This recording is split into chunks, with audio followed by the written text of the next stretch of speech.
नमस्कार दोस्तों, स्वागत है आपका मेरी आज की नई मोटिवेशनल शॉर्ट स्टोरी में। मेरा नाम है राजीव। ये है मोटिवेट विद राजीव कोचर। दोस्तों, एक केरला में एक बिजनेसमैन था जिसका स्पाइसेस का यानी मसालों का काम था। और उसके जो मसाले थे वो सऊदी हर जगह जाया करते थे। और उसके पास बहुत सारी अपनी छोटी छोटी बोट्स भी थी। काफ़ी अच्छा काम चल रहा था, काफ़ी पैसा भी कमा रहा था।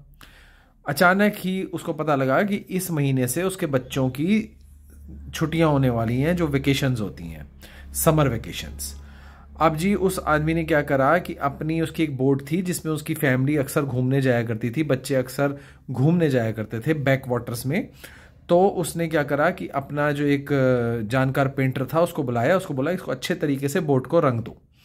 और उसने पेंटर ने पूछा आपके बच्चों का क्या नाम है, तो उसने बच्चों का दो लड़के थे उसके, उनका नाम बताया। और उसने उनके नाम भी अच्छे तरीके से लिख के पूरी बोट अच्छे तरीके से रंग दी। जब वो उसने पूरा रंगने का काम पूरा कर दिया उस पेंटर ने उस बोट को, तो उसने देखा कि बोट के ना एक कोने में एक छोटा सा छेद था जिसकी वजह से ये बोट डूब भी सकती थी। तो उसने बिना उनको बताए, मालिक को बिना बताए, उसने अपने आप ही उसको रिपेयर भी कर दिया। लेकिन उसने मालिक को बताया भी नहीं कि मैंने रिपेयर कर दिया। और उसने मालिक से जो अपने पेंट के पैसे थे लिए और अपना चला गया। अब क्या होता है, महीना डेढ़ महीने बाद उसके पास एक चिट्ठी आती है। एक चिट्ठी नहीं आती, मतलब कि एक पार्सल आता। उसके अंदर एक भारी अमाउंट का, यानी उसको एक बारी में उसको लगाओ पेंट करने का, उसको एक बोट का उसको कोई 1000, 1500, 2000 रुपये मिल जाते होंगे। और वो जो अमाउंट होती है उस चेक के अंदर वो होती है लाखों की अमाउंट। वो हैरान हो जाता है, घबरा जाता है। तो उसको पता लगता है ये उसी मालिक की तरफ से आया है जिनकी वो बोट को रंगने गया था। वो फटाफट से ट्रेन पकड़ता है और उनके पास पहुंचता है। पहुंच के उनके पूछता है कि आपने ये मुझे इतना बड़ा चेक क्यों भेज दिया, लाखों रुपए का। तो मालिक ने बताया कि जब तुम उसको काम करके चले गए थे अपना पेंट का, और बच्चे मेरे जब उस बोट में बैक वाटर में घूमने चले गए थे, मुझे अचानक से याद आया कि उस बोट के अंदर एक छेद था, लेकिन मैं भूल गया था उसको मरम्मत कराना। मैं और मेरी बीवी टेंशन में बैठे रहे, बीवी की आंखों से आंसू निकल रहे हैं, और मेरे को ये उम्मीद ही नहीं थी कि ये बोट वापस आ भी पाएगी। और मुझे अंदर ही अंदर गिल्ट महसूस हो रहा था।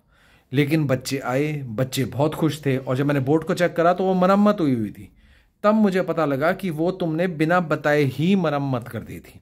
तो इसलिए ये लाखों रुपए तुम्हारा हक बनता है। मेरे बच्चे मेरे लिए अनमोल हैं, और तुमने वही अनमोल चीज़ मेरे से दूर नहीं जाने दी। तो ये तुम्हारे लिए ये इनाम बनता ही बनता है, तुम्हारा हक का बनता ही। अब इस कहानी से दोस्तों ये सीख मिलती है, आप अपनी ज़िंदगी में जो अच्छे कर्म कर रहे हैं, जैसे उस पेंटर ने उसका अलग से पैसा नहीं मांगा, उसने अपनी तरफ से अपना अच्छा कर्म था, उसको लगा कि ये काम है मैं कर देता हूँ, ऐसे ही उसने कर दिया। ऐसे ही आप अपनी ज़िंदगी में जो अच्छे काम कर रहे हैं वो करते ही चले जाएं, करते ही चले जाएं, करते ही चले जाएं। और आपको पता नहीं है कौन सा अच्छा काम, कौन सी अच्छी डीड, कौन सा अच्छा किया हुआ आपका वर्क आप तक उसी तरीके से भगवान वापस भेजता है। और आपको उसके अंदर कभी ये सोच के करना ही नहीं है कि आपको क्या मिल रहा है, कितना मिल रहा है। लेकिन अगर आपके उसके अंदर सच्चाई और अच्छाई और ईमानदारी होगी तो भगवान आपको अच्छे उससे ज़रूर नवाजेंगे। आपको एक अच्छी लाइफ, एक अच्छी ज़िंदगी, एक अच्छा ओहदा, एक इज़्ज़त ज़रूर देंगे। तो पेशेंस रखिए और अपना काम करते रहिए। ध्यान रखना।